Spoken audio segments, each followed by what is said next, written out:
Recording. All right, we are at week 5 for the Michael Scott Paper Company. Welcome back. I'm Matt Marks alongside our two analysts, Dylan Singleton, Caleb Boydston. Fellas, let's break down week 4. Wow, it was exciting. Caleb's going to break down trades here in a minute. Let's go recap of these matchups. Let's start with 4-0. 4-0 Cookie Town Baby Daddies against the now 0-4 Testicular Cancer. This actually was a close game, fellas, an 8-point difference. Trevor, though, what went wrong here? Dylan, let's start with you. I think the biggest issue that went wrong here, I'm pulling it up real quick. Caleb, go ahead and go real quick. I had it pulled up. I guess Terrell Henderson Jr., he gave up all that for him, which it worked out well because he gave up Austin Eckler. If Austin Eckler doesn't get injured, he loses that trade by far. He gives up – Russell Wilson and Lamar Jackson are going to even out throughout the year. But then you give up – who was it? I don't know the exact trade, but Austin Eckler for an injured Chris Carson at the time. I guess he came back. It worked out now. It worked out great for Trevor now, but the second running back in that deal who averaged a little more points just completely pooped the bed. Other than that, there were really no disappointments from his team besides Julian Edelman. I think there was two big things. It was an 8-4 game. I think there was two big things in this game. Tyler Lockett playing bad, Darrell Henderson playing bad, but those kind of leveled out because Tyler Lockett's a much better player. We all know that. And the sad thing is, this is probably the ceiling of Trevor's team. I don't think he's going to score more than 122 a week. So I think the guy Trevor. You got to play 4 other guys in one in the league. He could have played Bryson in one, Mason, Dylan, or Connor, or even Matt. But there was only 1, 2, 3, 4 teams that scored higher than him, and he played one of those 4. Yeah, like I said, though, there was two big things, outliers. Tyler Lockett scored low. Darrell Henderson scored low against the abysmal Giants offense, sad to say. But so those kind of level out. Julian Edelman went out and he scored some points, just not what they were expecting. It's kind of Cam Newton. Starting quarterback. Yeah, Cam Newton's probably a little down on that. And then I think the big outlier was, Kareem Hunt's going to score points. Maybe not 19 every week, but Nick Chubb's injury really helped him. And Zane Gonzalez just scored nothing. Arizona couldn't get moving. Zane Gonzalez couldn't get points. The Ravens looked good, but not great against the Redskins. They slowed down a lot of defense. And I just thought it was a good week. It just wasn't – it was a weird matchup to watch. Yeah, and that's a tough trio with Patty Mahomes, Zeke Elliott, and Aaron Jones right there for them. All right, let's talk about this next matchup, and this one was our closest game of the week. We just love Monday nights. Dylan, I'm happy to pass to you. My Monday night was worthless. Yours, though, was down to the wire. And, go ahead. Honestly, there was about 18 things that had to go wrong for me throughout the week for him to win, and it happened. I traded him Joe Mixon. He scored all his points on the team. I gave away Chris Carson and Russell Wilson. That pair would have got together just to help me win the game because Austin Eckler had 2 points. Then I had Darius Slayton, decent outputting. A.J. Green, any one of my bench in the flex position other than A.J. Green, I win this week. Then we come down to the Packers and the Falcons game. The Packers-Falcons game, we get down to the very last drive. The Packers score 1 first down. Oh, great news, great news. Packers need to score 1 more first down with 2:05 left. They decide they're not going to. They decide, let's give the ball back to the Falcons one more time. They miss Ridley deep. Great call. Then they throw it to Hayden Hurst in the very next play for a 14-yard pass across the middle. Not only that, though, I also started a defense, which I'm pretty sure many people told me not to this week because they told me I wouldn't. Probably should have listened to them, and that would have lost me on the week. Good win for Connor and an abysmal matchup for the both of us. Joe Mixon carried, and then I just slaughtered my own score. Yeah, Caleb, any thoughts to add to that one? And it was just embarrassing that one of those teams had to win. It should have ended in a tie. Connor does not deserve to be 3-1. Neither of you guys deserve to be 3-1 after that. You guys, oh my goodness, we pooped on Isaac and Mason's teams. At least they're out here putting up points. They're just getting scored a lot on. You guys put up 98-97, and one of you guys got to win. Before this week, I had the lowest floor, though. I had the highest low score before this week. None of you guys deserve to win. You guys both deserve a loss after that. I agree.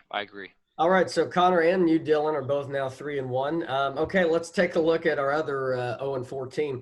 Mason and Isaac is 2-2. Isaac getting the win. Wow. Who would have Isaac Scranton Paper Products, a team that nobody liked, week 4, highest scoring team. How did that happen? Well, I'll tell you how it happened this week, Caleb, and we were there.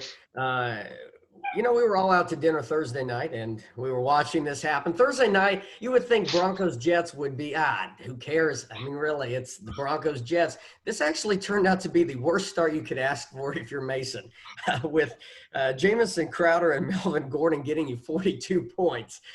Yikes, Mason. Isaac didn't have Melvin Gordon, but he made a good trade for him. Got some. He has some help to win this week. Can we all agree though that Denver Broncos New York Jets game might be the worst game of this season? Even though somehow 37-28. That was entertaining. It was. I don't understand what I was watching. It seemed like the Broncos had a third-string quarterback playing. The Broncos' best 5 players were injured. I guess 6 of the top 7, if you want to put Phil Lindsay in there too. The Broncos threw 3 interceptions in the last 17 minutes. It was our third-string quarterback. I don't know why you put Blake Bortles in.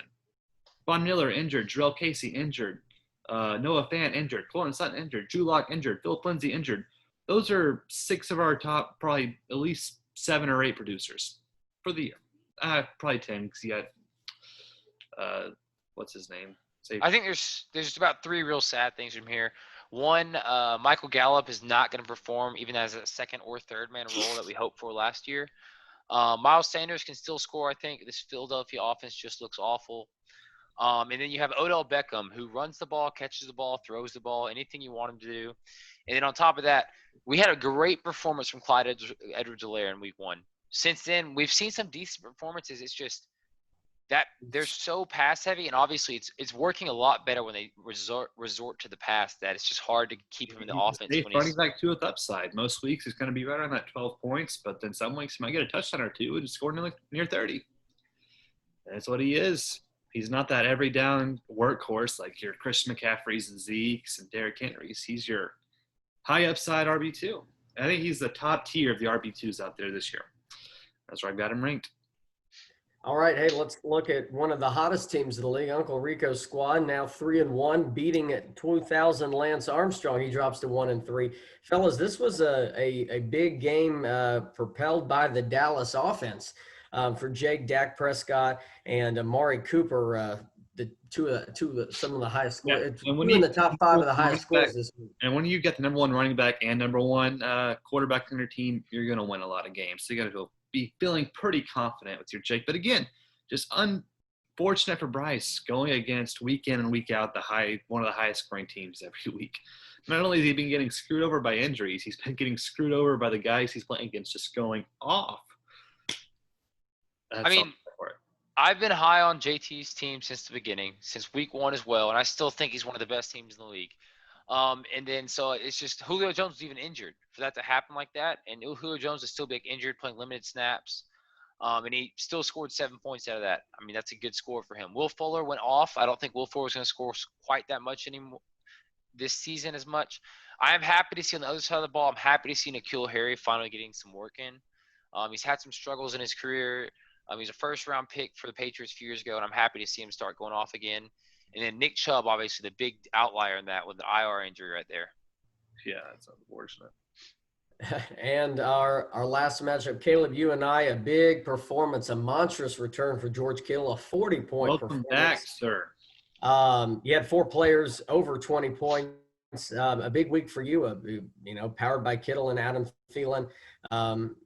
So, Caleb, you're 2-2. There's a lot of people, if you look at the league standings right now, Caleb, you and me and Isaac are all 2-2. We've got 2-0-4 teams. We've got 3-3-1 teams. Bryce at 1-3, and we've got one last undefeated team in the Cookie Town Baby Daddies. Let's head up and check before we get on to this week's matchup. Let's hand it off real quick before we get to the power rankings, Dylan. Let's talk, Caleb, just a recap of some of the injuries. And again, it's another week. More major players are hitting the IR. What do we got? Sounds like Julio Jones is going to miss a few weeks. Devontae Adams still isn't back. The big one, Nick Chubb, out for half the year. And Connor decides to go and trade for the guy that's going to miss the next 6 games and probably lose a lot of his carries to Kareem Hunt, even when he does come back. Like, I wouldn't be surprised if Nick Chubb goes for like 40, just scores like 6 points a week when he comes back. But Connor is so happy to have him on his team for playoffs. Yeah, Connor's going to be taking the ACT. He gives up a guy, a workhorse back who, yes, hasn't scored a lot with the Arizona running back, whatever his name is. What's his name? Kenyon Drake. For somebody who's not going to touch the ball again until November or December. He's not going to touch the ball again until December. And he gave up a guy getting those points. Who else got injured? Calvin Ridley on Connor's team, he had to have been injured, I guess, because from the number one wide receiver to put up 0 points, 0 receptions, not great. Joe Mixon was questionable, came back from injury and put up 42. Austin Eckler is also out. Dylan trades for Austin Eckler and just gets absolutely screwed because he's now on the IR. Am I missing anybody? Is anybody else injured? We'll have 10 more next week. Chris Godwin's still out, it looks like. Debo's back. Dallas Goedert, I don't know. Saquon Barkley again tore his ACL, in case you guys forgot. He tore it twice? See, I don't know why Connor traded for Nick Chubb, because he's already has his IR filled up with Christian McCaffrey. So he has his IR spot filled up, and he traded for another guy on the IR that's going to come back in 6 weeks because he wasn't going to play those guys. This would be a good time in our programming to say if you'd like to go to our group me and use the hashtag #WhyCaleb. Just say that and have a conversation with Caleb over here, Connor. This is directed to you because those are terrible. You are going to take the ACT. Isaac is going to beat you. You had the best team week 1, and now it's one of the worst. I stand by it. All right, Dylan, what are the power rankings coming out of Florida? All right, out of Florida this week, we have a little bit of shakeup, not too crazy or anything. Connor Boydston still sits atop the entire league by a large 20-point margin in his power score. I don't see him moving for a bit. He stays the only 4-0 team. He was one of the most – he's still averaging 150 points per game. Then we don't have a shakeup at the bottom either, really. We have draft losers in dead last and Trevor with the team of his – what's his team's name? I don't know. Testicular cancer. Testicular cancer. Those two teams at the very bottom, and those are the biggest margins. They're about 30 points out down there. And then right below Connor Boydston, we have JT with Uncle Rico's squad moving into the second spot in the power ranking. He's put up some big performances. Had one kind of dud, not really a huge dud, just lost out that 1 week, so he's 3-1. But I still am high on his team. And then 3, 4, 5, very close, sort of interchangeable. Myself, Caleb, and Matt. So password is Taco. Pam Kittles or whatever, and that's what she said. And then that's the third tier. Then for our fourth tier, we have Connor McClain, Scranton Paper Products, and Back-to-Back and Bryce. And so we have a kind of a separation right there between the first and the last, and then everyone else in the middle is kind of mixed up between in sets of groups of 3, really. All right. Well, thank you, Dylan, for that. Let's talk about real quick Week 5 matchups. We'll start with this one. Because Trevor, Dylan couldn't remember your name, make him know your name this week because it is a matchup between testicular cancer. Password is Taco. Fellas, Dylan, are you confident you can send Trevor to an 0-5 start? So I want to be. I still like Trevor's team, though. I know a lot of people are down on it. I think Chris Carson has – what? There's a reason why he's 0-4. But I'm saying he just made some big trades. I gave him 2 of those big players, Russell Wilson, Chris Carson. They're playing one of the worst defenses in the league, I believe. One of the worst teams, the Minnesota Vikings, even though Dalvin Cook is on their team. But if Russell Wilson and Chris Carson run the score up, might be hard to get Dalvin Cook points there. So if he's doing good there, I might have to struggle. James Conner in Pittsburgh, they are playing Philadelphia. I expect him to run a lot and score a lot of points. I figure his team to have a lot of points this week. Devontae Parker's going to struggle. Julian Edelman will probably struggle with Cam Newton still out this week. But I'm pretty confident my team can win. But I think it's going to be a lot closer than some of the matchups he's had so far this season. Call me crazy. I think Dylan has started his losing streak now that the bye weeks are hitting, and his lack of depth is going to show. Trevor gets a win. His first. I haven't hit a bye week yet. Well, you haven't yet, but this is bye week. Austin Eckler's on bye. We'll go with that. Who's next? That's all right. What you said versus Uncle Rico's squad. Yeah. It's gonna be a tough one, Jake. I want to send you to 3-2. I want to be 3-2. That's a good battle. It'll be a very close projection point spread right now. Obviously, I'm gonna pick myself, so you don't need to ask me. It's going to come down to Monday night again for you. Every single week, you got a player or a gun that's player on Monday night. That's What games? What games on Monday? the Chargers and Saints, and I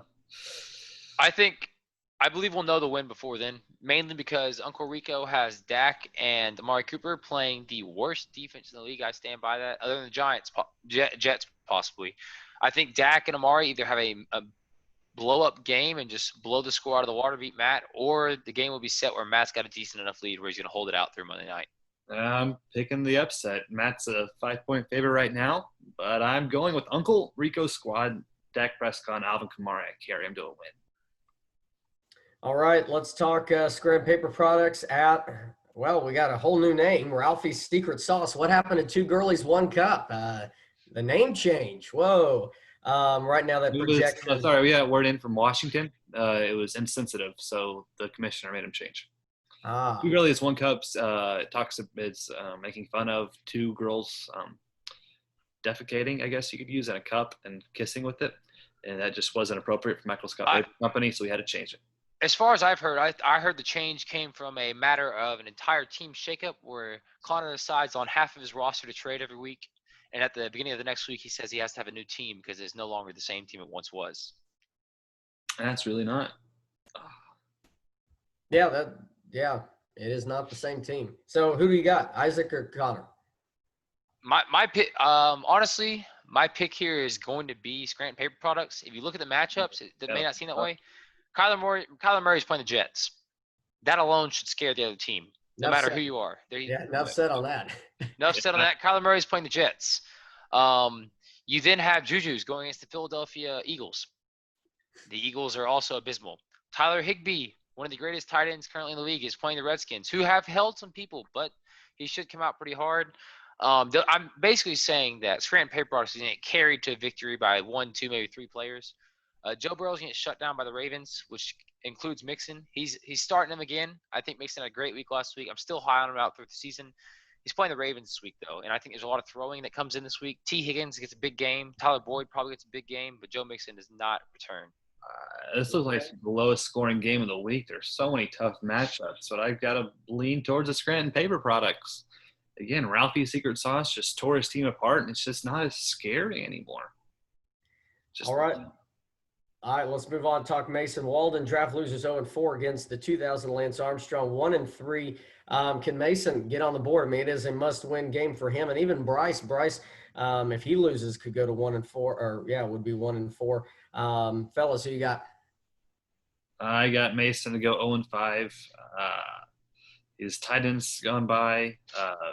Looking at the teams, Todd Gurley hasn't done well, but he's going against Carolina, who gives up 150 yards to every running back. I like Bryce by around 10 to 15. I think this will be our closest matchup of the week, honestly. I think draft losers is going to fight hard to get up there. He's got Clyde Edwards-Helaire playing the Raiders, who are just not a great team this year on defense. He's going to be running the ball a lot. But then you have Todd Gurley to match it with Carolina. Abysmal defense. But then the question here is will Raheem Mostert play and will DJ Moore show up? I like Bryce's team here still. Hollywood, I think, has a great game against the Bengals, but I think there's a struggle there to keep up. I think it's the closest game, and I think draft losers pulls it out by a few points.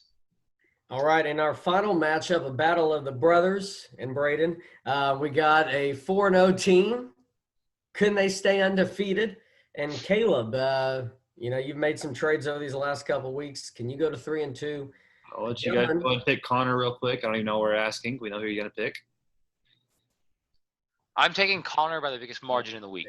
Oh, no, that was a shocker. I think his team is stacked this week with the matchups they have. I'm scared for Kareem Hunt playing the Colts, but they're going to pound the ball a lot. But the rest of the matchups, honestly, I'm not scared of at all for his team. I think they tear them apart. And Caleb's got some tough matchups this week. It's going to be tough for him to get out there and figure it out. Oh, yeah. I think this is going to be extremely close. I think this is where Connor and Braden could see their first loss. Especially just looking at your lineup, you've got power players. I wonder why, because hello. But you've got some power players. Michael Thomas for an injured player and Deshaun Watson for an injured player. Derrick Henry for Melvin Gordon and Malcolm Brown. Worked out for Isaac last week. Hopefully it'll work out for me this week. We'll see. No defense? I just dropped. I'll pick somebody up whenever. I will be honest here, though. I'm pulling for Caleb's team, so I want to see a 4-1 Cookie Town Baby Daddies, but I think he gets slaughtered. Thanks for being polite about it, I guess. Well, this has been an hour. Thanks for everybody taking an hour out of their night to listen to us.